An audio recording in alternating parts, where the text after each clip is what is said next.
My husband, Scott, and an unknown woman were seen leaving the maternity clinic where my friend works. No way. Scott, you were having an affair? I just found out my husband is cheating on me, and now it looks like his mistress is expecting. In a panic, I rushed over to confront them, and the woman Lucy boldly declared, "I'm carrying your husband's child. Please, divorce him quickly." She didn't care at all, not even when I was right there, his wife, asking for a divorce, only thinking about herself. I was dumbfounded by Lucy's audacity. There seemed to be no point in being married to Scott any longer. Fed up with everything, I just gave in and said, "Fine, if that's what Scott wants, let's do it."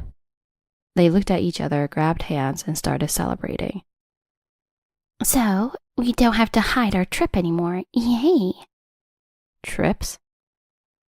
Actually, we're going on a honeymoon next week. I was going to lie that it was a business trip, but no need to sneak around anymore. Now that I've agreed to the divorce, my husband and his mistress are acting all brave, telling me everything, even things I didn't want to hear. Their selfish behavior continued. I had told Scott we should talk once, but days passed without him returning home. Were they planning to confess after their honeymoon? That was what I thought until one day. This is unbelievable. I received 33 filled-out divorce forms in the mail, complete with photos of Scott and his mistress, clearly intended to torment me. Eager to divorce, they sent these during their trip. She didn't give us a chance to talk, just sending these forms, jumping to divorce. You've got some nerve. Be prepared. Something inside me snapped. My name is Vanessa. I work as a nurse in a hospital. I met Scott about 3 years ago at a friend's wedding. Unlike me, who is shy and not good at making conversation, Scott was the life of the party and stood out among the guests, which drew my attention. As the reception ended, everyone moved to the venue for the after party. It was an open seating arrangement, and I sat at a corner island seat with my high school classmate, Mia. Soon, Scott took the seat next to mine. "I hope it's okay I sat next to you," he said, feeling overwhelmed by his forwardness. I was in full introvert mode. Still, Scott kept talking to me. "Do you have a boyfriend?" "No." "Where do you work?" "Well..." "Oh, and how old are you? The same age as me?" He bombarded me with questions. Overwhelmed by Scott, one of his friends teased him. "Dude, you're grilling her too much because you're interested, huh? She looks shocked." Realizing I was uncomfortable, Scott blushed deeply and apologized. "I'm really sorry. I didn't mean to scare you. Just, I was being curious." "Hey, he's been saying you're cute since the wedding. He's a good guy, so why don't you give him your number?" Encouraged by Scott's friend, I agreed to exchange my number since I had no boyfriend or someone I was interested in at the time. "I'll definitely call you," Scott promised happily, showing off his charming dimples. The next day, true to his word, Scott invited me out for a meal. When we first met, he seemed like a goofy party animal, but when I hung out with him, he stammered shyly. "So, got any favorite foods?" Scott is just too cute with his shyness and dimples. So we went on several dates and eventually started dating. After about 6 months, Scott proposed, and we quickly decided to get married. Moving in together raised a concern for me. So, about the expenses for the wedding and moving in together, I found it difficult to say, so I avoided being direct and told him while fidgeting a bit. Given my job as a nurse, I earn a decent salary, which is generally considered above average. Scott had a job at a manufacturer's office, making less money each month than me and getting smaller bonuses. I wondered if it bothered him that his wife earned more, but Scott casually suggested, "Why not split it 50-50? Right now I earn less and honestly don't have much saved, but I'll work hard not to be outdone by you, Vanessa." My worries seemed unnecessary. I was surprised by how positive Scott was. But another concern lingered. I have night shifts, with my regular hours. Could you help with the housework? Due to my work as a nurse, my working hours are quite irregular. Honestly, there are many aspects of household chores that we need to share in order to manage them. So having someone who would share these chores properly was very important to me. Housework? That's something we should do together. If you're good with easy meals, I can cook, and I'm happy to help with cleaning and laundry as well. Let's support each other. It seems this was also an unnecessary worry, just like the conversation about salaries. Scott had lived on his own before, so he was quite capable and didn't see household chores as a burden. Me and Scott got married smoothly after my worries disappeared. Both our friends and our parents celebrated our new life together, and we started our married life smoothly. Once we began living together, Scott kept his promise and actively participated in household chores. After my night shift, I returned home to find pasta in the fridge. Scott had done the cleaning and laundry without any issues. Whenever I cooked, he would eat heartily, exclaiming, "Delicious! Is there more?" On days off, he would take me out on dates to various places. It was indeed a blissful time. The only thing missing was our plan to get a child, which turned out to be more challenging than I had expected. I thought getting pregnant would be a breeze after getting hitched, but it's not as easy as I thought. I bet a bunch of folks think the same thing. Unfortunately, reality was not so forgiving. A year into our marriage, I still wasn't pregnant. I was 28 at the time and had hoped to have a couple of children before turning 30, a desire I had already discussed with Scott. However, Scott seemed in no rush and casually suggested, "Let's not hurry." I guess you can't really force yourself to get pregnant. It's been bothering me how we haven't been as affectionate with each other since we got married. After all, without that, getting pregnant is impossible. At first, we slept together in the same room, but due to my job, I would often return home late at night, occasionally waking Scott. He suggested, "I wake up at the smallest noise, so maybe we should sleep separately?" And now it's making it harder to get pregnant. I'm starting to feel down about us not being able to have a baby, but despite that, our relationship wasn't so terrible, and I enjoyed being with Scott, so I tried not to dwell on it too much. But 2 years into our marriage, our happiness began to crumble. Will you be home late again today? Yeah, I have a company party tonight. I see. What time will you be back? Not sure. Probably after midnight. That's pretty late. Haven't the parties been a bit too frequent lately? Scott's late returns and frequent company parties were becoming a problem. He always hung out with his work buddies on weekends, so we didn't get to spend much time together, and it annoyed me. But Scott ignored my concerns, saying, "You wouldn't understand the importance of these company parties because you're a woman. How much the bosses like me at these events can change my career. Please don't complain about work." Sorry. Well, I'm off. Annoyed by my words, Scott slammed the front door on his way out. The slam caused the picture frame from our wedding displaying us smiling to fall over. Left alone, I sighed deeply, picked up the frame, and headed to work. I understand the importance of networking for his job, but I can't help but feel uneasy about the recent change in his attitude towards me. He didn't prepare dinner again. Before, Scott would prepare meals for me and pack them up before leaving for work, but one day that stopped. Eventually, after a short nap, I found myself having to cook my meals. Hey, why haven't you done the laundry? Despite the laundry basket being completely full, it has been left untouched, so I had to remind Scott.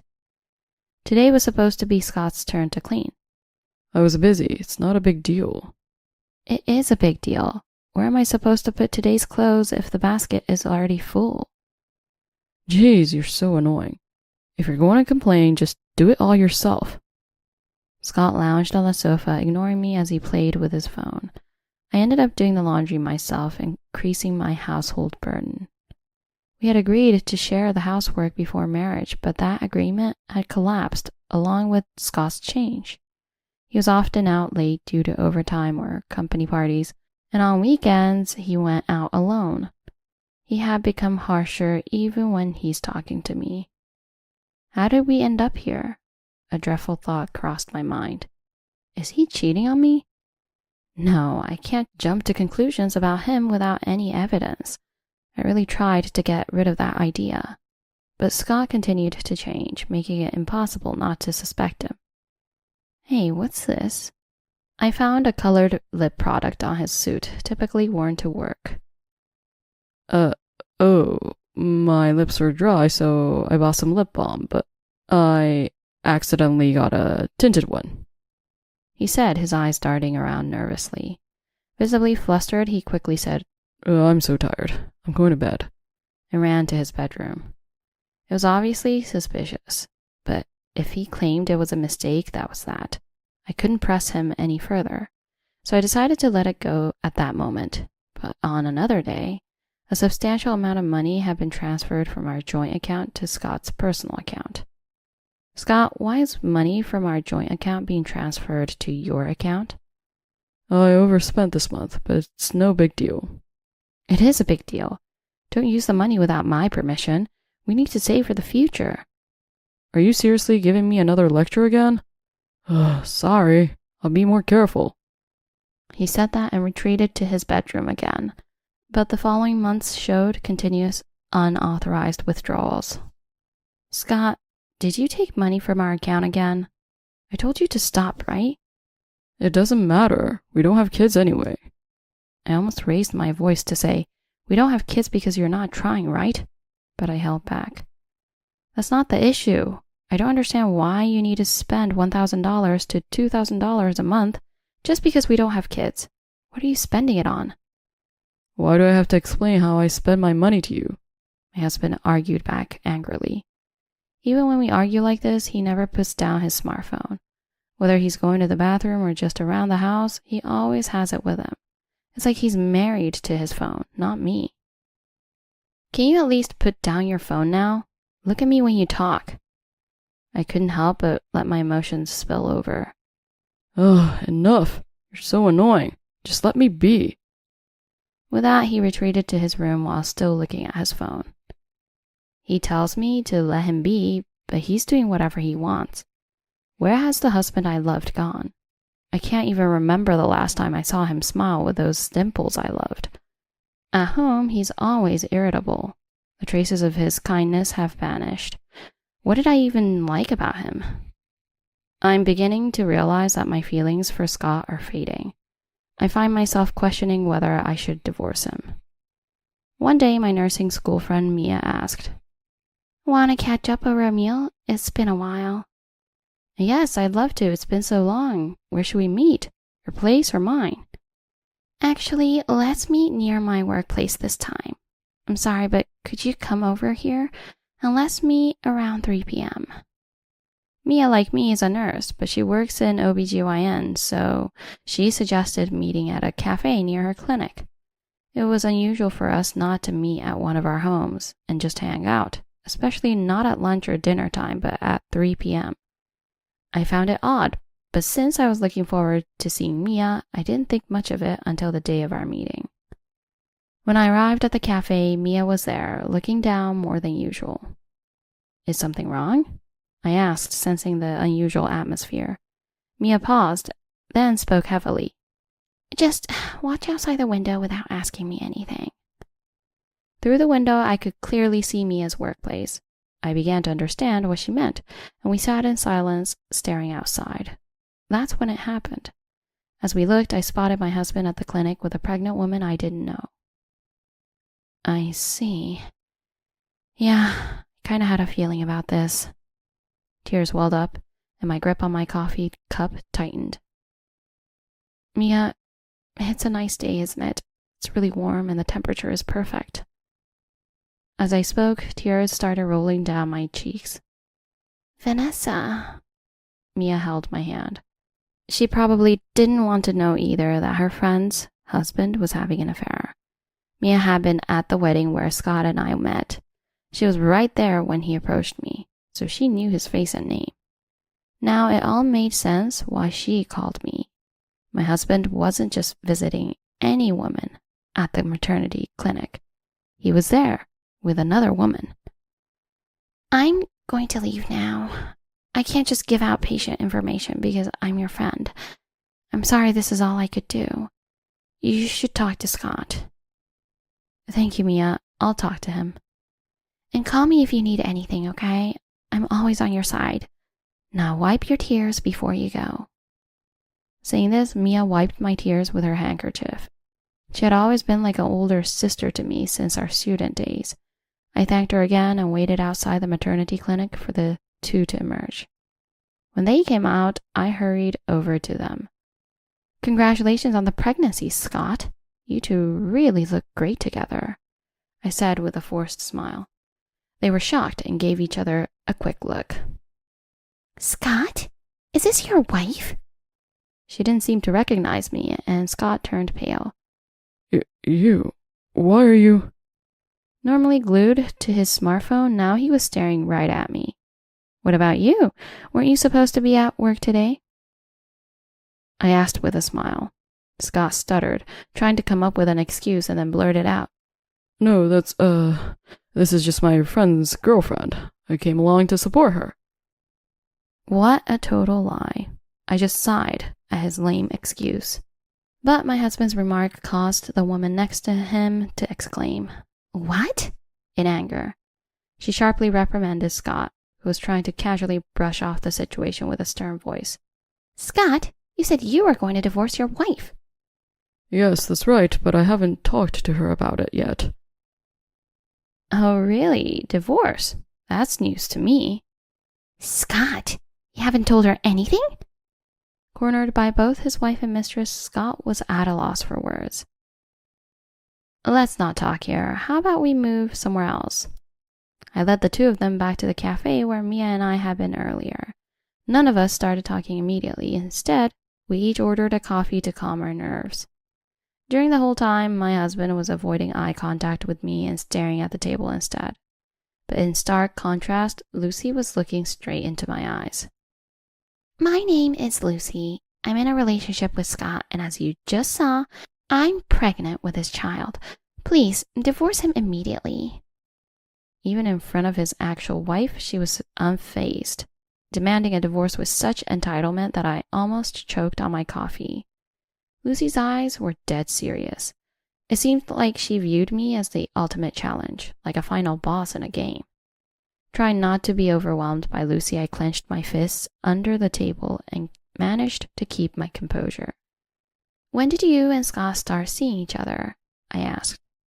It's been a year. A year ago. That's when Scott's overtime suddenly increased. It was also around the same time he started becoming distant. So she was the person he became cold towards me. The tinted lip balm in his pocket, the withdrawals from our joint account. It was all because of Lucy. Now thinking that, there were too many signs. The dots in my mind started to connect. Wow, a whole year. And what does Scott want to do now?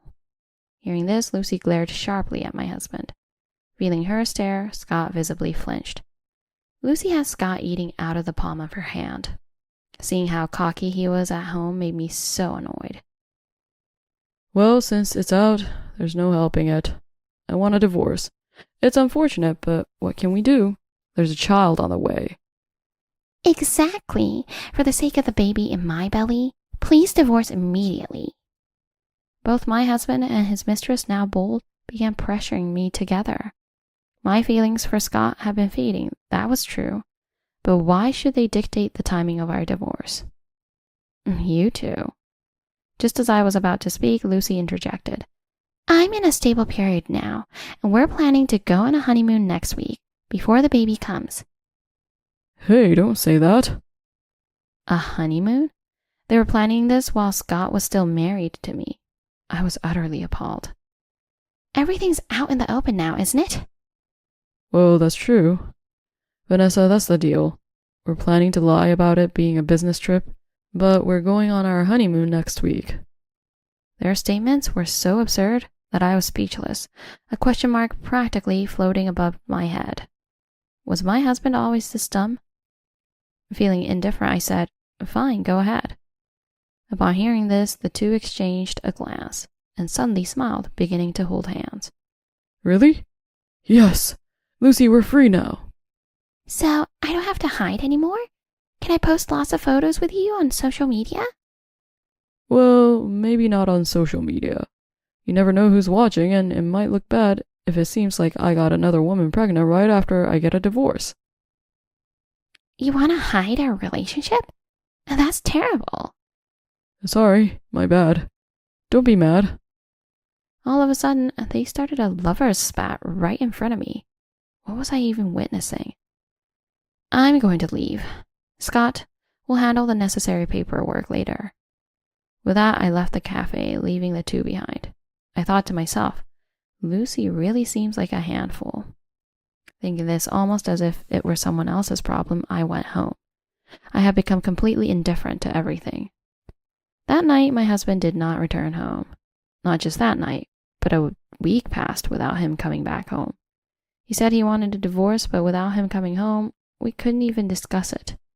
As I stared at the calendar, I remembered that they were supposed to be on their trip since yesterday. I thought to myself, they planned to talk about the divorce after returning from their trip, I guess. However, that day, a thick envelope arrived at home. The sender was Scott Brown, my husband's name. Opening it, I was baffled. Inside were dozens of divorce papers. Why are there so many? Counting them, there were exactly 33 divorce papers. Moreover, 15 of them had photos of my husband and his mistress enjoying themselves attached. And on another 17, there were phrases like, "Divorce Scott quickly," or "I've included plenty to avoid any mistakes," and "For our child's sake, hurry up and leave," presumably written by Lucy. Other papers stated, "That house of yours is for me and my child now." That house meant for my husband, his mistress, and their child?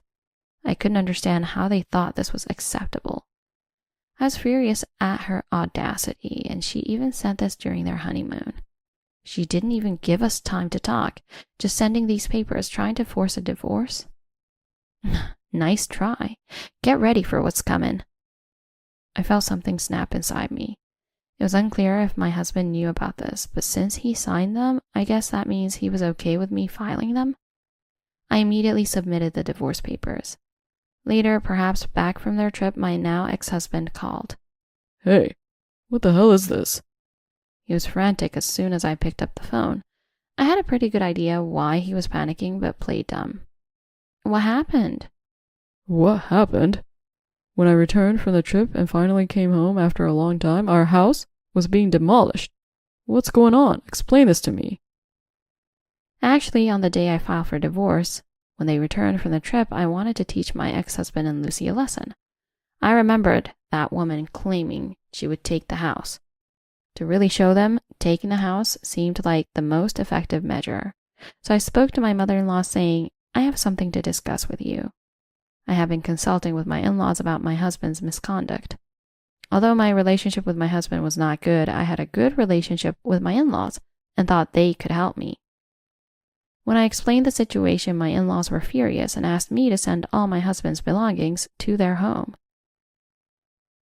I can't believe he got his mistress pregnant. A stupid son like him should be taught a painful lesson, they said, promising to help in any way they could. I immediately sent all my ex-husband's belongings to his parents' house. I left it to my in-laws to handle from there. I also moved all my belongings and completed the procedures to demolish the house entirely. By the time my ex-husband returned, the demolition had already begun. In about a week it will be completely cleared. What? Lucy said she was getting the house, so I demolished it. There's no way I could let that woman and her child live there with you. Don't be ridiculous. How could you do something so dumb? That house and the land it's on are owned by my dad. You had no right to do anything to it.